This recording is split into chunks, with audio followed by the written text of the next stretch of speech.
ಜಾತ್ಯತೀತ ತತ್ವದ ಮೇಲೆ ಮಮ್ದಾನಿ ನ್ಯೂಯಾರ್ಕ್ನಲ್ಲಿ ಗೆಲುವನ್ನು ಸಾಧಿಸಿದ್ದಾರೆ.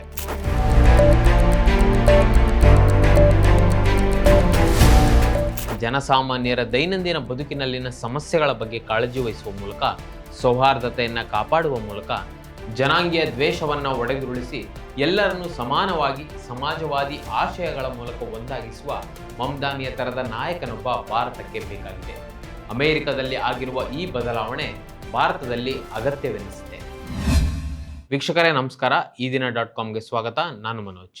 ಅಮೆರಿಕದ ಅತಿದೊಡ್ಡ ಮತ್ತು ಆರ್ಥಿಕವಾಗಿ ಬಲಿಷ್ಠವಾದ ನ್ಯೂಯಾರ್ಕ್ ನಗರದ ಮೇಯರ್ ಚುನಾವಣೆಯಲ್ಲಿ ಭಾರತೀಯ ಮೂಲದ ಜೋರಾನ್ ಮಮ್ದಾನಿ ಗೆಲುವು ಸಾಧಿಸಿದ್ದಾರೆ.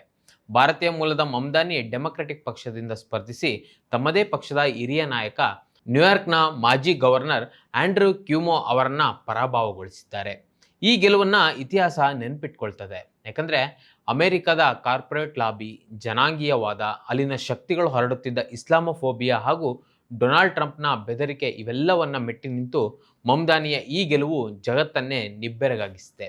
26 ಕೋಟ್ಯಾಧಿಪತಿಗಳು 200 ಕೋಟಿಯಷ್ಟು ಹಣ ಮಮ್ದಾನಿಯನ್ನು ಸೋಲಿಸಲು ಹೂಡಿಕೆ ಮಾಡಿದರೂ ಕೇವಲ 34 ವರ್ಷದ ಡೆಮೊಕ್ರೆಟಿಕ್ ಸಮಾಜವಾದಿ ಎಂದು ಗುರುತಿಸಿಕೊಂಡಿದ್ದ ಭಾರತೀಯ ಉಗಾಂಡ ಮೂಲದ ಮುಸ್ಲಿಂ ಯುವಕ ಜೋರಾನ್ ಮಮ್ದಾನಿ ಗೆಲುವು ಸಾಧಿಸೇ ಬಿಟ್ಟರು. ಅಮೆರಿಕದಲ್ಲಿ ಡೊನಾಲ್ಡ್ ಟ್ರಂಪ್ 2ನೇ ಬಾರಿಗೆ ಅಧಿಕಾರಕ್ಕೇರಿದ ದಿನದಿಂದ ಅಮೆರಿಕ ಎದುರಿಸುತ್ತಿರುವ ಅನೇಕ ಸಮಸ್ಯೆಗಳಿಗೆ ಮಮ್ದಾನಿಯ ಗೆಲುವು ಉತ್ತರದಂತಿದೆ. ಟ್ರಂಪ್ ತಮ್ಮ ಭಾಷಣದಲ್ಲಿ ನ್ಯೂಯಾರ್ಕ್ ಜನತೆಗೆ ನೇರವಾಗಿ ಬೆದರಿಕೆ ಹಾಕಿದರು. ಮಮ್ದಾನಿ ಒಬ್ಬ ಕಮ್ಯುನಿಸ್ಟ್ ಅಭ್ಯರ್ಥಿಯಾಗಿದ್ದಾರೆ. ಅವರು ಮೇಯರ್ ಚುನಾವಣೆಯಲ್ಲಿ ಗೆದ್ದರೆ ನ್ಯೂಯಾರ್ಕ್ಗೆ ಹಣವನ್ನು ರವಾನಿಸಲು ನನಗೆ ಇಷ್ಟ ಇಲ್ಲ. ಆತ ಗೆದ್ದರೆ ನಗರವು ಸಂಪೂರ್ಣವಾಗಿ ಸಾಮಾಜಿಕ ಮತ್ತು ಆರ್ಥಿಕ ವಿಪತ್ತಿಗೆ ಸಿಲುಕಲಿದೆ ಎಂದು ಎಚ್ಚರಿಸಿದರು. ನಿಜಕ್ಕೂ ಮಮ್ದಾನಿಯ ಗೆಲುವು ತನ್ನ ಎದುರಾಳಿ ಆಂಡ್ರ್ಯೂ ವಿರುದ್ಧವಲ್ಲ, ಅಮೆರಿಕದ ಅಧ್ಯಕ್ಷ ಡೊನಾಲ್ಡ್ ಟ್ರಂಪ್ ವಿರುದ್ಧ ಎಂಬುದು ಈಗಾಗಲೇ ಸ್ಪಷ್ಟವಾಗಿದೆ. ವಿಶ್ವದ ಅತ್ಯಂತ ಶ್ರೀಮಂತ ನಗರದಲ್ಲಿ ಕೋಟ್ಯಾಧಿಪತಿ ಬೆಂಬಲಿತ ಅಭ್ಯರ್ಥಿಯನ್ನ ಒಬ್ಬ ಸಾಮಾನ್ಯ ಸಮಾಜವಾದಿ ಮುಸ್ಲಿಂ ನಾಯಕ ಜೋರಾನ್ ಮಮ್ದಾನಿ ಸೋಲಿಸಿದ್ದು ಜಾಗತಿಕ ಪ್ರಜಾಪ್ರಭುತ್ವದಲ್ಲಿ ಸಂಚಲನ ಸೃಷ್ಟಿಸಿದೆ. ಪ್ರಜಾಪ್ರಭುತ್ವ ಇರುವುದು ಜನಸೇವೆಗೆ ಹೊರತು ಪ್ರಭಾವಶಾಲಿಗಳ ಸವಲತ್ತುಗಳನ್ನು ರಕ್ಷಣೆ ಮಾಡುವುದಕ್ಕಲ್ಲ ಎಂಬುದನ್ನು ಮಮ್ದಾನಿಯ ಗೆಲುವು ಸಾಬೀತುಪಡಿಸಿದೆ.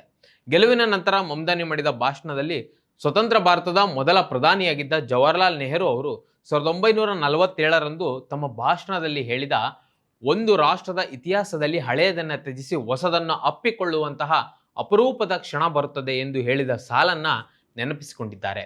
ಭಾರತದಲ್ಲಿ ಕಳೆದ 10 ವರ್ಷದಿಂದಲೂ ನೆಹರು ಅವರನ್ನು ಅವಮಾನಿಸುತ್ತಿರುವಾಗ ನ್ಯೂಯಾರ್ಕ್ ನೆಲದಲ್ಲಿ ಮಮ್ದಾನಿ ನೆಹರು ಅವರನ್ನು ನೆನೆಸಿಕೊಂಡಿದ್ದು ಭಾರತೀಯ ನಾಯಕರಿಗೆ ನಿಬ್ಬೆರಗಾಗಿಸಿದೆ. ಇನ್ನು ಮಮ್ದಾನಿ ತಮ್ಮ ಗೆಲುವಿನ ನಂತರ ಮಾಡಿದ ತಮ್ಮ ಭಾಷಣದಲ್ಲಿ ನ್ಯೂಯಾರ್ಕ್ ನಗರ ವಲಸಿಗರ ನಗರ, ವಲಸಿಗರಿಂದಲೇ ನಿರ್ಮಿಸಲ್ಪಟ್ಟ ನಗರ, ವಲಸಿಗರೇ ನಡೆಸಲ್ಪಡುವ ನಗರ ಮತ್ತು ಇಂದಿನಿಂದ ಒಬ್ಬ ವಲಸಿಗನೇ ಆಳುವ ನಗರವಾಗಿ ಬದಲಾಗಿದೆ ಎಂದಿದ್ರು. ಟ್ರಂಪ್, ನಿಮಗೆ 4 ಪದಗಳನ್ನು ಹೇಳಲು ಬಯಸ್ತೇನೆ. ಅದೇನೆಂದರೆ ಟರ್ನ್ ದಿ ವಾಲ್ಯೂಮ್ ಅಪ್, ಅಂದರೆ ನಿಮ್ಮ ವಾಲ್ಯೂಮನ್ನು ಹೆಚ್ಚಿಸಿಕೊಳ್ಳಿ ಎಂದು ಹೇಳಿ ನ್ಯೂಯಾರ್ಕ್ ನಗರದ ಜನರಿಗೆ ಭರವಸೆಯ ಕಿರಣದಂತೆ ಕಂಡರು ಮಮ್ದಾನಿ. ಡೊನಾಲ್ಡ್ ಟ್ರಂಪ್ ಎಷ್ಟೇ ಅಪಪ್ರಚಾರಗಳನ್ನು ಮಾಡಿದರೂ, ನ್ಯೂಯಾರ್ಕ್ ನಗರದಲ್ಲಿರುವ ಮತದಾರರಿಗೆ ಬೆದರಿಕೆ ಹಾಕಿದರೂ 34 ವರ್ಷದ ಜೋರಾನ್ ಮಮ್ದಾನಿ ಗೆದ್ದು ಮೊದಲ ಮುಸ್ಲಿಂ ಮೇಯರ್ ಆಗಿದ್ದಾರೆ. ಇವರ ಬೇರುಗಳು ಭಾರತದಲ್ಲಿವೆ. ಸಲಾಂ ಬಾಂಬೆ ಖ್ಯಾತಿಯ ಸಿನಿಮಾ ನಿರ್ದೇಶಕಿಯಾಗಿರುವ ಮೀರಾ ನಾಯರ್ ಮತ್ತು ಭಾರತ ಸಂಜಾತ ಮೊಹಮ್ಮದ್ ಮಮ್ದಾನಿ ಅವರ ಮಗನೇ ಈ ಜೋರಾನ್ ಮಮ್ದಾನಿ. ಜೋರಾನ್ ನ್ಯೂಯಾರ್ಕ್ ನಗರದ ವಲಸೆ, ಬಡತನ ಸೇರಿದಂತೆ ಅಮೆರಿಕ ಹಾಗೂ ಜಗತ್ತಿನ ಅನೇಕ ರಾಜಕೀಯ ಮತ್ತು ಸಾಮಾಜಿಕ ಸಮಸ್ಯೆಗಳ ಬಗ್ಗೆ ಸದಾ ಎಚ್ಚರದಿಂದಿದ್ದು ಜಾಗೃತವಾಗಿ ಪ್ರತಿಕ್ರಿಯಿಸುತ್ತಿದ್ದರು. ಡೊನಾಲ್ಡ್ ಟ್ರಂಪ್ ಜೋರಾನ್ ಅವರನ್ನು 100% ಕಮ್ಯುನಿಸ್ಟ್ ಹುಚ್ಚ ಎಂದಿದ್ರು. ಅದಕ್ಕೆ ಜೋರಾನ್ ಪ್ರತಿಕ್ರಿಯಿಸಿ, ನಾನು ಟ್ರಂಪರ ಅತಿ ಕೆಟ್ಟ ದುಸ್ವಪ್ನ ಎಂದು ದಿಟ್ಟವಾಗಿ ತಿರುಗೇಟು ಕೊಟ್ಟಿದ್ರು. ಮಮ್ದಾನಿ ವಿರುದ್ಧ ಅತ್ಯಂತ ಕೀಳು ಮಟ್ಟದ ಕಾರ್ಟೂನ್ಗಳನ್ನು ತಯಾರಿಸಿ ಅಪಪ್ರಚಾರ ಮಾಡಲಾಯಿತು. ಆತನಿಗೆ ಯಹೂದಿ ವಿರೋಧಿ ಎಂಬ ಪಟ್ಟವನ್ನು ಸಹ ಕಟ್ಟಲು ಪ್ರಯತ್ನಿಸಿದರು. ಮಮ್ದಾನಿ ವಿರುದ್ಧ ಅನೇಕ ದ್ವೇಷದ ಪ್ರಚಾರಗಳನ್ನು ನಡೆಸಲು ಕೋಟಿಗಟ್ಟಲೆ ಹಣ ವೆಚ್ಚ ಮಾಡಲಾಗಿತ್ತು. ಇದ್ಯಾವುದಕ್ಕೂ ಹೆದರಿಕೊಳ್ಳದ ಮಮ್ದಾನಿ ಕೇವಲ 46,000 ಸ್ವಯಂ ಸೇವಕರ ಪ್ರಚಾರ ತಂಡವನ್ನು ಕಟ್ಟಿಕೊಂಡ್ರು. ಈ ತಂಡವು 10 ಲಕ್ಷಕ್ಕೂ ಹೆಚ್ಚು ಮನೆಗಳ ಬಾಗಿಲನ್ನು ತಟ್ಟಿದೆ. ಆ 10 ಲಕ್ಷಕ್ಕೂ ಹೆಚ್ಚು ಮನೆಗಳಲ್ಲಿ ಚುನಾವಣೆಗೆ ಮತದಾನ ಮಾಡುವ ಎಲ್ಲರನ್ನ ಭೇಟಿಯಾಗಿ ಮಮ್ದಾನಿಯ ಪರ ಪ್ರಚಾರ ಮಾಡಿದೆ. ನ್ಯೂಯಾರ್ಕ್ ನಗರದಲ್ಲಿ ಒಟ್ಟು 83 ಲಕ್ಷ ಜನ ಇದ್ದು, ಅಷ್ಟೂ ಜನರಲ್ಲಿ ಅಂದಾಜು 25 ಲಕ್ಷದಷ್ಟು ಜನರಿಗೆ ಸರಿಯಾಗಿ ಇಂಗ್ಲಿಷ್ ಮಾತನಾಡಲು ಬರೋದಿಲ್ಲ. ಇದನ್ನರಿತ ಮಮ್ದಾನಿ ಹಿಂದಿ, ಉರ್ದು, ಬಂಗಾಳಿ, ಸ್ಪ್ಯಾನಿಷ್ ಭಾಷೆಗಳಲ್ಲಿ ಜನರೊಂದಿಗೆ ನೇರವಾಗಿ ಸಂವಾದ ನಡೆಸಲು ಶುರು ಮಾಡಿದರು. ಇನ್ಸ್ಟಾಗ್ರಾಮ್, ಟಿಕ್ ಟಾಕ್ ತರದ ಸಾಮಾಜಿಕ ಮಾಧ್ಯಮಗಳನ್ನು ಅತ್ಯಂತ ಪರಿಣಾಮಕಾರಿಯಾಗಿ ಬಳಸಿಕೊಂಡ್ರು. ನೀರಸ ರಾಜಕೀಯ ಭಾಷಣಗಳ ಬದಲು ಹಾಸ್ಯ ಮಾಡುವ ಮೂಲಕ, ಬಾಲಿವುಡ್ ಚಿತ್ರದ ಹಾಡುಗಳನ್ನು ಹೇಳುವ ಮೂಲಕ ಅಮಿತಾಬ್ ಬಚ್ಚನ್ ಅವರ ದೀವಾರ್ ಸಿನಿಮಾದ ತುಮಾರೆ ಪಾಸ್ ಕ್ಯಾ ಹೇ ಡೈಲಾಗ್ ಹೇಳಿ ಅದಕ್ಕೆ ಜೋರಾನ್ ಮೇರಾ ಪಾಸ್ ಐ ಹ್ಯಾವ್ ದಿ ಪೀಪಲ್ ಎಂದು ಪ್ರತಿಕ್ರಿಯಿಸಿದ್ದು ಸಾಕಷ್ಟು ವೈರಲ್ ಆಗಿತ್ತು. ಇನ್ನು ಭಾರತ ಸಂಜಾತ ಮಮ್ದಾನಿ ನರೇಂದ್ರ ಮೋದಿ ಅವರನ್ನ ಕಟುವಾಗಿ ಟೀಕಿಸಿದರು. ಗುಜರಾತ್ ಗಲಭೆಗಳನ್ನು ಉಲ್ಲೇಖಿಸಿ ಈ ಗಲಭೆಯ ಹಿಂದಿರುವುದು ನರೇಂದ್ರ ಮೋದಿ, ಅದಕ್ಕೆ ನರೇಂದ್ರ ಮೋದಿಯೇ ಯುದ್ಧ ಅಪರಾಧಿ ಎಂದಿದ್ರು. ಮೋದಿ ಅವರು ರಾಮ ಮಂದಿರ ನಿರ್ಮಾಣಕ್ಕೆ ಅಡಿಗಲ್ಲು ಹಾಕಿದಾಗ ಅದನ್ನು ವಿರೋಧಿಸಿ ಪ್ರತಿಭಟಿಸಿದ್ರು. ಹಿಂದೂ ಆಗಿದ್ದ ನನ್ನ ತಾತ ಉರ್ದು ಕಾವ್ಯ ಓದ್ತಿದ್ರು ಮತ್ತು ಮುಸ್ಲಿಂ ಆಗಿದ್ದ ನನ್ನ ಅಜ್ಜಿ ಗುಜರಾತಿ ಭಜನೆಗಳನ್ನ ಹಾಡ್ತಿದ್ರು. ಇಂತಹ ಬಹುತ್ವ ಇರುವ ಭಾರತ ದೇಶದಲ್ಲಿ ಬಿಜೆಪಿಯು ಕೋಮು ದ್ವೇಷವನ್ನ ಬಿತ್ತುತ್ತಿದೆ, ರಾಜಕೀಯ ಧ್ರುವೀಕರಣಕ್ಕಾಗಿ ಸಮುದಾಯಗಳ ನಡುವೆ ಹಿಂಸೆಯನ್ನ ಪ್ರಚೋದಿಸುತ್ತಿದೆ ಎಂದು ಕಟುವಾಗಿ ಮಮ್ದಾನಿ ಟೀಕಿಸಿದರು. ಮಮ್ದಾನಿಯ ಬಿಜೆಪಿ ಮತ್ತು ಮೋದಿ ವಿರುದ್ಧದ ಟೀಕೆಯು ಅಮೆರಿಕದ ಹೊರಗೂ ಮತ್ತು ಒಳಗೂ ಕೆರಳಿಸುತ್ತಿದೆ ಎಂದು ಅಪಪ್ರಚಾರ ನಡೆಸಲಾಯಿತು. ಆದರೆ ಅಮೆರಿಕದಲ್ಲಿರುವ ಹಿಂದೂಗಳೇ ಮಮ್ದಾನಿಯ ಪರವಾಗಿ ಹಿಂದೂಸ್ ಫಾರ್ ಮಮ್ದಾನಿ ಎಂಬಂತಹ ಅಭಿಯಾನಗಳನ್ನು ಮಾಡಿದರು. ಅದೇ ರೀತಿ ಇಸ್ರೇಲ್ ಮಾಡುತ್ತಿರುವ ಜನಾಂಗೀಯ ನರಮೇಧದ ವಿರುದ್ಧ ಮಮ್ದಾನಿ ಸ್ಪಷ್ಟ ನಿಲುವನ್ನು ತೆಗೆದುಕೊಂಡಿದ್ರು. ಇಸ್ರೇಲ್ ಪ್ಯಾಲೆಸ್ತೈನ್ ಮೇಲೆ ನಡೆಸುತ್ತಿರುವ ಆಕ್ರಮಣಕಾರಿ ನೀತಿಗಳ ವಿರುದ್ಧ ಧ್ವನಿ ಎತ್ತಿದ್ರು. ನೇತನ್ಯಾಹು ನ್ಯೂಯಾರ್ಕ್ಗೆ ಬಂದರೆ ನಾನು ಅವರನ್ನ ಖಂಡಿತವಾಗ್ಲೂ ಬಂಧಿಸ್ತೇನೆ ಎಂದು ಹೇಳಿದರು. ಗಾಜಾದಲ್ಲಿ ನಡೆಯುತ್ತಿರುವ ಯುದ್ಧದ ಭೀಕರತೆಯನ್ನ ಅಮೆರಿಕದ ಜನರಿಗೆ ಬಿಡಿಸಿ ಬಿಡಿಸಿ ಹೇಳ್ತಿದ್ರು. ಇಸ್ರೇಲ್ ಅನ್ನು ಹೊರತುಪಡಿಸಿ ಅತಿ ಹೆಚ್ಚು ಯಹೂದಿ ಜನಸಂಖ್ಯೆ ಇರುವ ನಗರವಾದ ನ್ಯೂಯಾರ್ಕ್ ನಗರದಲ್ಲಿ ಮಮ್ದಾನಿಗೆ ಅತಿ ಹೆಚ್ಚು ಮತ ಬಂದಿದ್ದೇ ಯಹೂದಿಗಳಿಂದ. ಅಮೆರಿಕದಲ್ಲಿರುವ ಯಹೂದಿಗಳು ಸಹ ಮಮ್ದಾನಿಯ ಪರವಾಗಿ ಜೂಯಿಷ್ ಫಾರ್ ಮಮ್ದಾನಿ ಎಂಬ ಅಭಿಯಾನವನ್ನು ನಡೆಸಿದರು.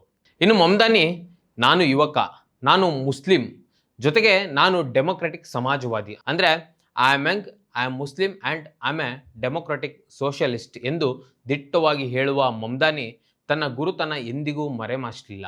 ಧರ್ಮದ ಹೆಸರಲ್ಲಿ ದ್ವೇಷ ಹರಡುವ ರಾಜಕಾರಣವನ್ನು ಮಮ್ದಾನಿ ಸೋಲಿಸಿದರು. ಜನರ ಕ್ರೌಡ್ ಫಂಡ್ ಮೂಲಕವೇ ಚುನಾವಣೆಗಳನ್ನು ಎದುರಿಸುವ ಮೂಲಕ ಮಮ್ದಾನಿ ತಾನು ಅಮೆರಿಕದ ಶ್ರೀಮಂತ ಕುಳಗಳನ್ನು ಪ್ರತಿನಿಧಿಸುವುದಿಲ್ಲ ಎನ್ನುವುದನ್ನು ಸ್ಪಷ್ಟಪಡಿಸಿದರು.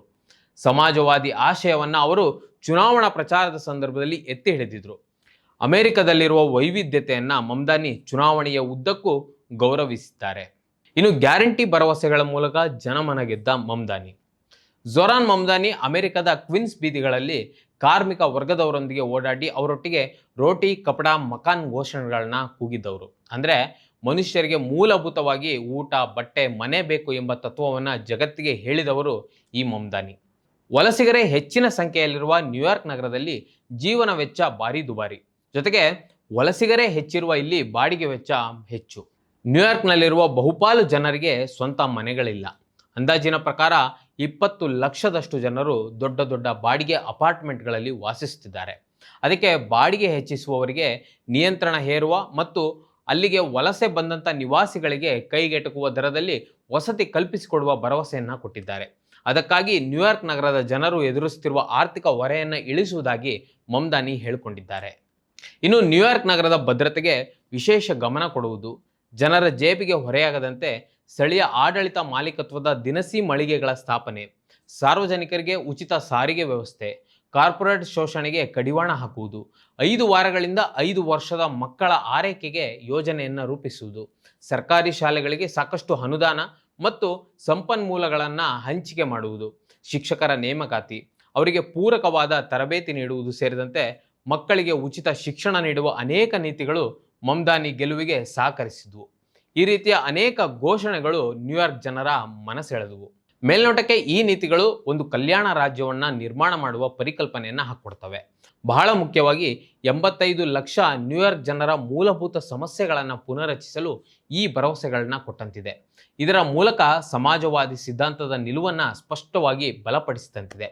ಬಲಪಂಥೀಯ ಶಕ್ತಿಗಳು ನಡೆಸುತ್ತಿರುವ ದಾಳಿಗಳ ವಿರುದ್ಧ ಅಮೆರಿಕದಲ್ಲಿ ಸಾಂಸ್ಕೃತಿಕ, ಸಾಮಾಜಿಕ ಮತ್ತು ರಾಜಕೀಯವಾಗಿ ವಿಭಿನ್ನ ದೃಷ್ಟಿಕೋನವನ್ನು ಕೊಡಲು ಮಮ್ದಾನಿ ನ್ಯೂಯಾರ್ಕ್ ಜನರಲ್ಲಿ ಭರವಸೆಯ ಆಶಾ ಕಿರಣದಂತೆ ಕಂಡಿದ್ದಾರೆ. ಈ ಗೆಲುವು ಭಾರತದ ನಾಯಕರಿಗೆ ಯಾವ ರೀತಿ ಪಾಠ ಆಗ್ಬೋದು? ಜೋರಾನ್ ಮಮ್ದಾನಿಯ ಗೆಲುವು ಖಂಡಿತ ಭಾರತದ ಅನೇಕ ನಾಯಕರಿಗೆ ಪಾಠ ಆಗಬೇಕಾಗಿದೆ. ಕಾರ್ಪೊರೇಟ್ಗಳು ನಡೆಸುವ ಲಾಬಿಗೆ ಸಿಲುಕಿ ತಮ್ಮ ಅಸ್ತಿತ್ವವನ್ನೇ ಕಳೆದುಕೊಳ್ಳುತ್ತಿರುವ ಭಾರತದ ಅನೇಕ ರಾಜಕಾರಣಿಗಳು ಕಲಿಯುವುದು ಸಾಕಷ್ಟಿದೆ. ಭಾರತ ಮೊದಲಿನಿಂದಲೂ ನಂಬಿಕೊಂಡು ಬಂದಿರುವುದು ಜಾತ್ಯತೀತ ತತ್ವವನ್ನೇ. ಇದೇ ಜಾತ್ಯತೀತ ತತ್ವದ ಮೇಲೆ ಮಮ್ದಾನಿ ನ್ಯೂಯಾರ್ಕ್ನಲ್ಲಿ ಗೆಲುವನ್ನು ಸಾಧಿಸಿದ್ದಾರೆ. ಜನಸಾಮಾನ್ಯರ ದೈನಂದಿನ ಬದುಕಿನಲ್ಲಿ ಸಮಸ್ಯೆಗಳ ಬಗ್ಗೆ ಕಾಳಜಿ ವಹಿಸುವ ಮೂಲಕ, ಸೌಹಾರ್ದತೆಯನ್ನು ಕಾಪಾಡುವ ಮೂಲಕ, ಜನಾಂಗೀಯ ದ್ವೇಷವನ್ನು ಒಡೆದುರುಳಿಸಿ ಎಲ್ಲರನ್ನೂ ಸಮಾನವಾಗಿ ಸಮಾಜವಾದಿ ಆಶಯಗಳ ಮೂಲಕ ಒಂದಾಗಿಸುವ ಮಮ್ದಾನಿಯ ತರದ ನಾಯಕನೊಬ್ಬ ಭಾರತಕ್ಕೆ ಬೇಕಾಗಿದೆ. ಅಮೆರಿಕದಲ್ಲಿ ಆಗಿರುವ ಈ ಬದಲಾವಣೆ ಭಾರತದಲ್ಲಿ ಅಗತ್ಯವೆನಿಸಿದೆ. ಟ್ರಂಪ್ ತಾಳಕ್ಕೆ ತಕ್ಕಂತೆ ಕುಣಿಯಲು ಅಮೆರಿಕದ ಜನತೆಯೇ ಸಿದ್ಧವಿಲ್ಲ ಎಂದು ಘೋಷಿಸಿಬಿಟ್ಟಿದ್ದಾರೆ. ಹೀಗಿರುವಾಗ ಟ್ರಂಪ್ ತಾಳಕ್ಕೆ ಕುಣಿಯುವ ನಾಯಕನ ಅಗತ್ಯ ಭಾರತಕ್ಕಿದೆಯಾ? ಖಂಡಿತ ಇದು ಯೋಚಿಸುವ ಸಮಯ ಎನಿಸ್ತದೆ. ಇದು ಯೋಚಿಸುವ ಸಮಯ ಕೂಡ ಬಂದಿದೆ. ಮತ್ತಷ್ಟು ವಿಶೇಷ ವಿಡಿಯೋಗಳನ್ನು ನೋಡಲು ಮತ್ತು ಹೊಸ ವಿಡಿಯೋಗಳ ಬಗ್ಗೆ ತಿಳಿಯಲು ಈ ದಿನ .com ಯೂಟ್ಯೂಬ್ ಚಾನೆಲ್ ಸಬ್ಸ್ಕ್ರೈಬ್ ಮಾಡಿ ಮತ್ತು ಬೆಲ್ ಐಕಾನ್ ಕ್ಲಿಕ್ ಮಾಡಿ.